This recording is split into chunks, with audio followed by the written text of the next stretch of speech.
I was actually in the parking lot working, and this kid pulled up right there by the guardrail, and he said, "You need help?" And I looked around and I said, "Of course I need help."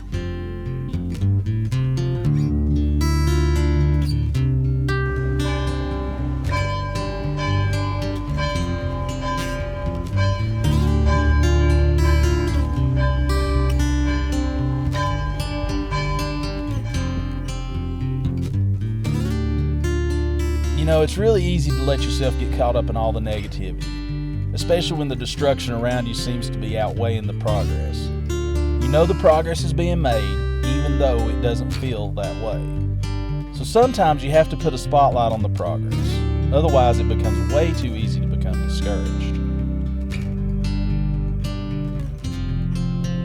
And that's exactly what brings me here today. I'm here to talk to a really good friend of mine.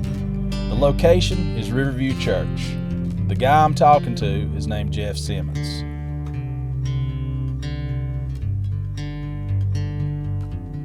You see, Jeff, he's a truck driver.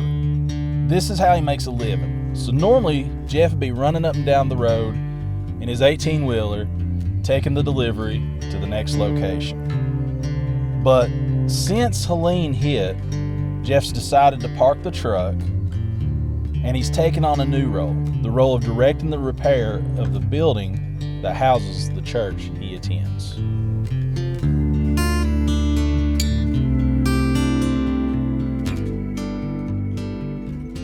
So the day of, you drive a truck normally.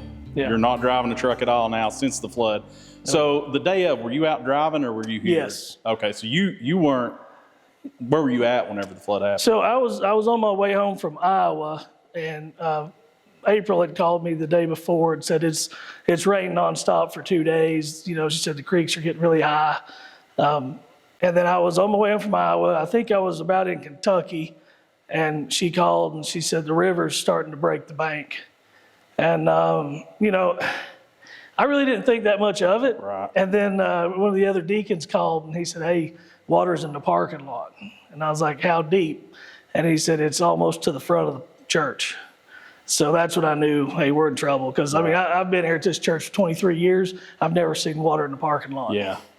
So I knew we was in trouble then. But I got home it was probably about 5:30, 6 o'clock that evening, so I was able to come down here across the river. I stood on the bank over there for a few hours. I guess by the time you got here, Riverview Bridge was still closed, right? This bridge right behind us? Yes.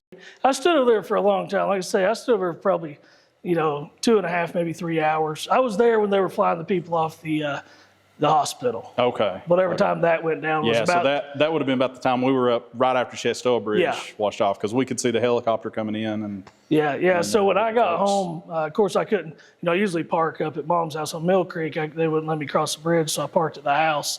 And when I got home, I heard that Chestoa Bridge had just collapsed, so I walked down here to kind of see by the time I got here, the fellowship hall was already gone. Oh, really? Okay, Yeah. so it was already completely wiped off. There was nothing left of it. It really was amazing, the amount of help we got, and from all aspects of life. It wasn't just to, Christian people. I tell a lot of people, 85% of the mud that was in this church was shoveled out by people I don't know and people that don't attend this church. Yeah. We did the minimal of it. We had a lot of our members here, a lot of them working. Right. But I know the amount of people that were here, the amount of mud that got shoveled out of this church. It was amazing to see. Yeah.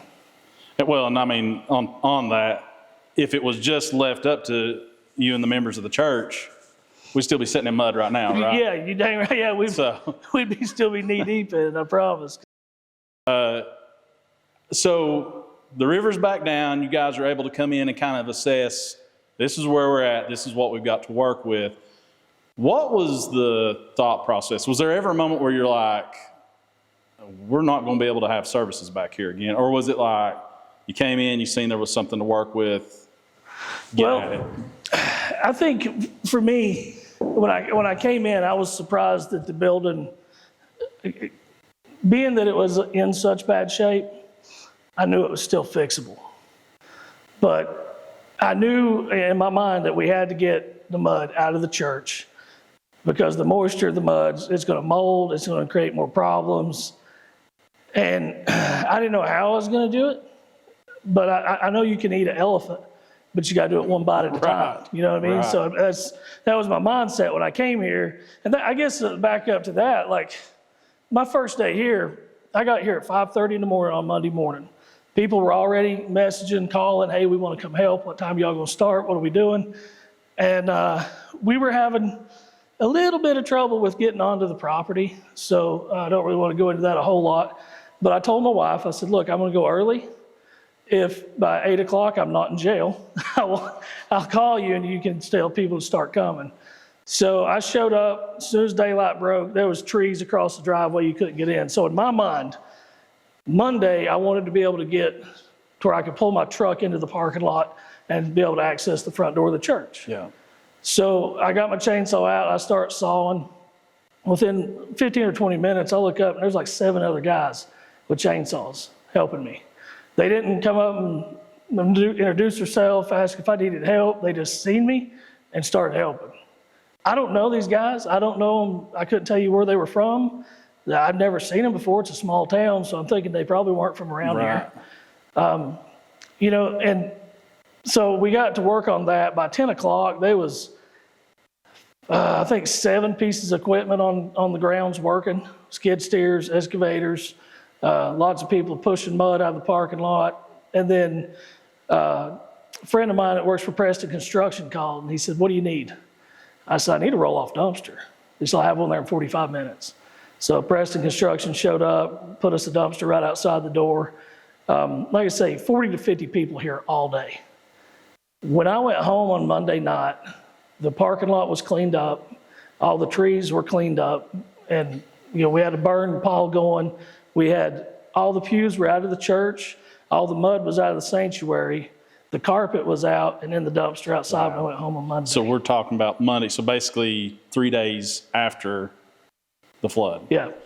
After talking to Jeff for a while, I asked him to show me around the church so we could get a better visual idea of what all's been done and what all still needs to be done. It's pretty fancy, I know. Yeah, first day we came in, there was just debris everywhere in here. We had around about 2.5 feet of water up here in the second floor area. So where we're standing, there was, you know, ankle deep mud here. And as we walked on into the sanctuary, I have a photo of me standing right about in this area. I have my cowboy boots stuck down in the mud. But about a foot of mud in here, a lot of clean out. We got all the pews, carpet out. The choir loft, we ripped the whole thing out because mud had washed up under it. Since then, we've redone the ceilings, painted. The walls have been, all the sheetrock's been repaired. We primered, painted the walls. So we're working on some wainscoting this week and hopefully getting some flooring put down in the next 2 to 3 weeks. And this upstairs is about to be done. So all the lumber that this is built from, there was a man, I want to say his name was Scott, with a lumber yard in Georgia, contacted us and said, what building materials do you need? We sent him a list, just random what we come up with, thinking, you know, hey, maybe he'll send some of it, half of it, whatever. If we get any of it, it's appreciated. And man, within 2 weeks, I think it was, there was a long truck pulled in here from Georgia with a truckload of lumber. With the sanctuary in the basement, we're finishing sheetrock in the basement. Hope to be getting some paint put on the walls and some flooring put down there within the next 2 to 3 weeks. And then we got a lot of trim work to do and hang some doors. I think our doors are going to be delivered this coming Monday. And tell me a little bit about, I just noticed the writing on the doorway over here. Yeah, so what's the story behind that? pretty much all of our entire church and anybody that's came here to donate time and to help, we had them sign and write a Bible verse if they wanted or whatever they wanted to do. So That's pretty cool. yeah. So we built these trays for the ceiling. We sheetrocked all these trade ceilings in. Did the can lighting here. We've rebuilt this entire staircase here. These doors, they're still here, but they're broke. I'm sure water was pushing out of there Oh yeah, yeah, they got pushed open big time. This is what I want to see, because last time I was here, this was mud and pressure washers. Yeah, yeah, this everywhere. was a lot. And like things we've changed. Like this used to be a small door. There was a 32-inch door here. Yeah. You know, so we just blew that out, made it a much bigger, put a big header in. You know, opened that up. Yeah, because this was all just no sheetrock. Yeah, no, it's just nothing. bare framing and pieces of paneling laying everywhere, basically. But this hallway, we widened the hallway 1.5 inches, and we went to 2x6 studs down here just to give more structure to the flooring up top. And so we, More of the verses and stuff in these doorways as well. oh yeah, well, if the sheetrock wasn't here, every stud in this. Oh, really? Yeah, oh, Okay. there's right down here, the writing was a lot, but we've sheetrocked over a lot of it. So So this is where basically all your Sunday school stuff all happens. Sunday school classrooms down are through here. This is the pastor's office in here. Okay. This was our library room here. This one was probably one of the hardest rooms to clean out just because of all the books and paper that was in this room in that mud mixed into Yeah. it. And the preacher's office was really bad because his desk washed into the doorway. So everything that came in stayed in. It was bad in there. So speaking of the libraries, like, have you guys even started replacing all the material that was lost to that, or? No, I think there was a lady donated some children's books, you know, for the younger classrooms and whatnot. We've still got a lot of stuff that we're going to have to replace. I mean, you know, you don't really think about that small stuff. I Sure, don't think right. about that small stuff, you know, when I'm trying to put the building back together. But sometimes I do think, I'm like, man, we lost a lot of stuff. For sure. Yeah. For sure. So it's, So that's probably a need later down the road. yeah, that'll be a need later down the road. Yeah, for sure. This classroom right here, let's go in this one. So this is Miss Gail's class, Gail Derrick. Gail Derrick has been down here at the church every day, just making sure we had drinks, food. You know, when the World Kitchen was here, she was here handing out food every day. You know, she's just been a real trooper. So when we were putting her room back together, I said, Gail, is there anything you want in your room that you didn't have? She said, I want a window. So we Got her hooked up with a window. We got Gail a window. So I had to work with the HVAC guys to make a smaller HVAC, you know, so we could tray it in to be able to open her window up. So Miss Gail wanted a window, she got a window. Gail got a window. Yeah, she deserves it, 100%. And the plumbing in here was, it was like a calico cat, man. It was everything. There was PVC, there was copper, there was galvanized piping. So I cut 100% of it out and started over. I got shut-off valves. I could isolate each bathroom, you know, not have to turn the water off the whole building. I guess if there's any silver lining, at least you got to update a lot of stuff. We have updated. Seriously needed it. Yeah, seriously needed some updates. And I feel like we built the church back stronger, better, and with the capability of growing. Before the flood, this didn't go outside. So before the flood, you would have stepped in here. This was a hallway that went into our fellowship hall. Okay. And then you had another doorway here. And then this little pad that's broke down, this was the back porch. And there was a set of brick steps that went down to the parking lot. But that used to be level though, right? Yeah, that was level up here. There would have been a door. This is where you would have walked outside. Okay. Yeah, prior to the flood. So this was still inside the building, and you could have walked into the fellowship hall right there. If you would have went right around the corner, made a right, you would have went upstairs to the ladies' classroom or back into the sanctuary. And you can see right here where this pad's broke off. We lost, I don't know, probably 10 feet of the fellowship hall footer. The whole thing washed off. Here's where we were very fortunate. We had a limestone wall built behind the church, and about half of it's still there. So where the river is now at its normal level is where it used to be. Not so much on the other side. Okay. So, I mean, you know, you can see that pavement laying on the bank. You know, that was the road going up to that guy's property, which is totally washed out. It's untelling. He probably lost a half acre of land or better over there. So right here, you can kind of see the line on the ground. That was where the staircase went up to this door, which would take you back into the sanctuary. And then where we're standing here would have been where the second story classroom was over top. And then as you come around, you can see the brick right here. This was the original fellowship hall. So there was a separated building originally, and then we built this to attach to the church. And then our kitchen would have been on that end with a bar. We had a bar came down through here, had big double glass doors in this area, had a door with a handicap ramp back here on the back corner. And it's, you know, we lost it all. There's nothing left.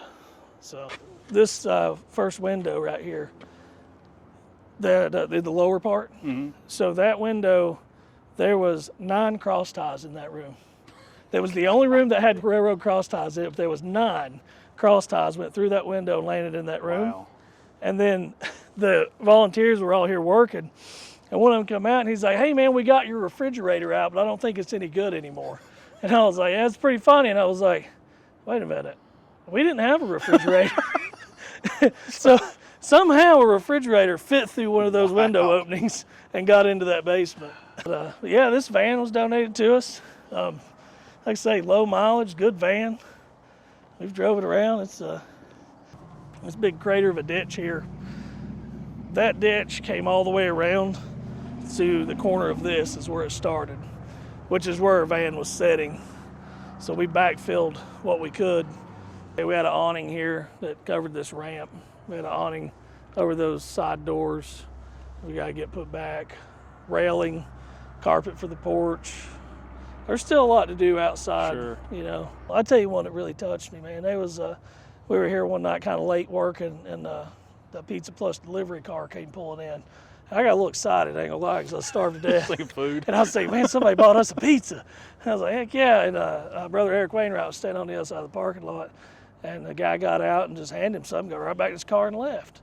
Eric come over and he's like, "Man, that guy just got out," and he said, "I just had to bring this to you." And he's like, and he handed me this handful of cash and left. And I counted it, and it was like just a little over 100. I think it's like $112 or $117, but it's all small bills. And I thought, man, that guy just gave me his entire tips for the day. Yep. You know, again, somebody, I don't know his name. He don't go to church here. You know, obviously he's in the community somewhat because he works right here close to us.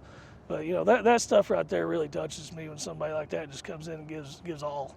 For you sure. know? But, you know, like I say, any monetary donation anybody can give will help. I mean, if it's $1, it's $1. That'll help. We'll put it to putting this back together. I promise you that. So, but yeah. Good deal. Yeah, we'll put all that in the description of the video as well. Links to the GoFundMe, how they can get in touch with you guys. And again, I really appreciate you showing us around, and we'll do it again here in a few weeks. Definitely. If you enjoyed this See you, video man. and you want to see more of mine and Jeff's conversation, or if you want to see the entirety of the tour he gave me, click on either box below to check those videos out. Thanks again for watching. Don't forget to click the like button and subscribe.